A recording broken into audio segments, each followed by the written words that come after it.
Our rivers turned into blood, and now 4 of my guardians were killed without any trace. What is happening? What is happening?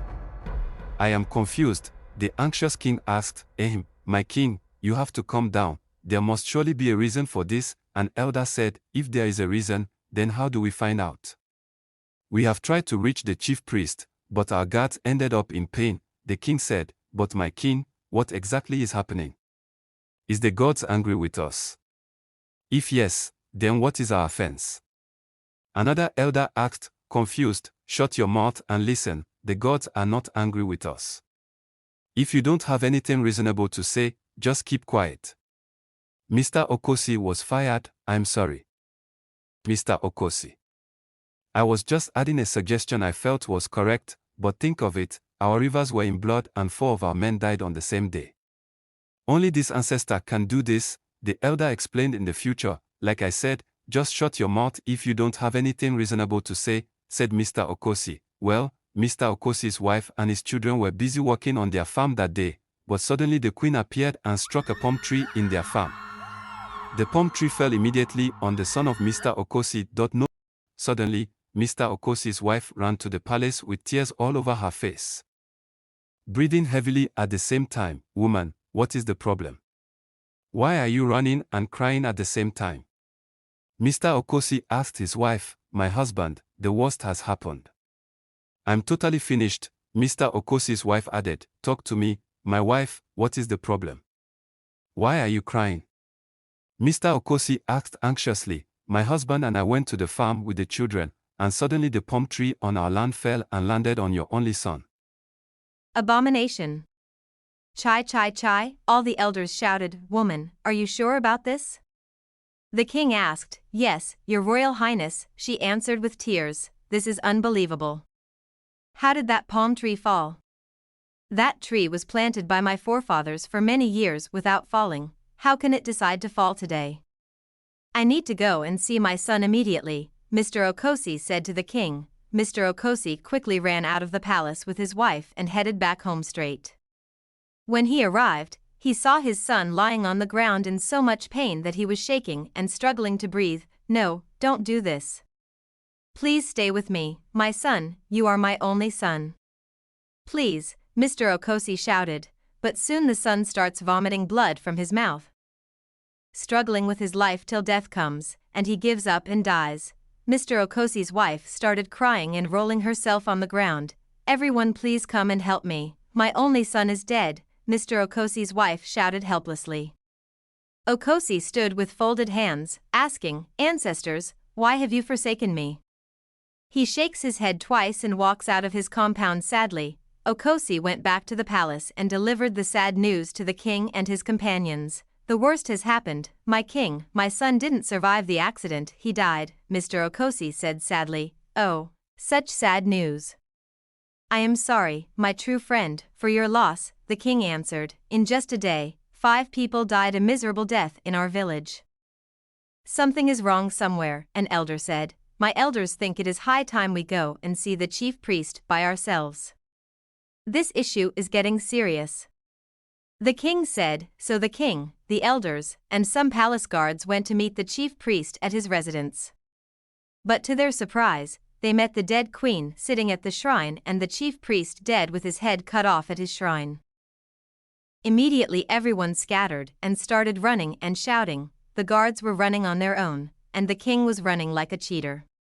All the elders scattered into the bush. The queen was busy making them more uncomfortable. She would appear in front of an elder, and the elder would turn in another direction and start running again.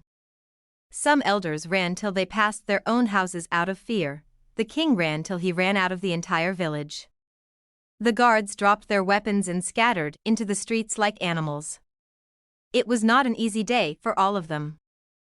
The king ran till he ran out of the entire village. The guards dropped their weapons and scattered into the streets like animals. It was not an easy day for all of them. The king didn't stop running until he left the entrance of his village and landed in another village. He quickly put his crown back on his head, dusted his legs, and behaved like nothing was happening. People who were passing wondered why a king would walk alone without his guards. Greetings, Your Highness, the people greeted and bowed down to him. Greetings, good people of the Nabokov Kingdom. My name is King Lura, and I am looking for a childhood friend of mine called Johor. The king said, "Oh, Johor, yes. We know him. He is from this village. Do you want me to take you to his house?" One of the people asked, "Yes, please," the anxious king answered. So the king followed the villager. "Here is the third tree, just go by your right side, and you will find Johor's house," the villager said, going back. So King Lura went exactly and truly, and he found Johor, his friend, sitting outside his compound. "Johor, my very true friend." The king shouted from afar, "Great King Lura, what brought you to my house today? It has been a long time since I saw you, and I heard you are now a king." Johor said, "Oh yes, my friend, I am now a king, but there's fire on the mountain." Lura said, "Ho ho. Stop playing, Mr. King. You are a king and you can't have any other problems. You have food, a house, money, and you can get any woman you want at any time. You have powers, Mr. King." Johor said, "Johor, you won't understand. There is a big fire on the mountain. I have messed up my life, and I need to fix it immediately. My king, I don't understand. Please, what is this fire you are talking about?" Johor asked. King Lura explained everything to Johor, both from the beginning and the present moment. "Oh, Lura, you were too fast, so you have the mind to kill, and you don't even know that there is surely a consequence for that." "Johor, I thought my parents would forgive me. I never knew that my mother would haunt me again." Lura said, "All because of a throne. You killed your parents. That was a strong decision. If you can kill, it also means you should know how to escape." Johor said, "Please, Johor, don't make fun of me. I need help, and that is the most important thing." "Well, Lura, I remember when we were kids, you always gave me food and new clothes because my parents were poor but yours were rich. So because of that, I will help you." Johor said, "Thank you, my friend, so tell me what we do now." King Lura asked, "Well, you have two options to choose between. Either you confess to your village or you continue as their king." "Please, I cannot confess. The village will not forgive me. They will bury me alive too."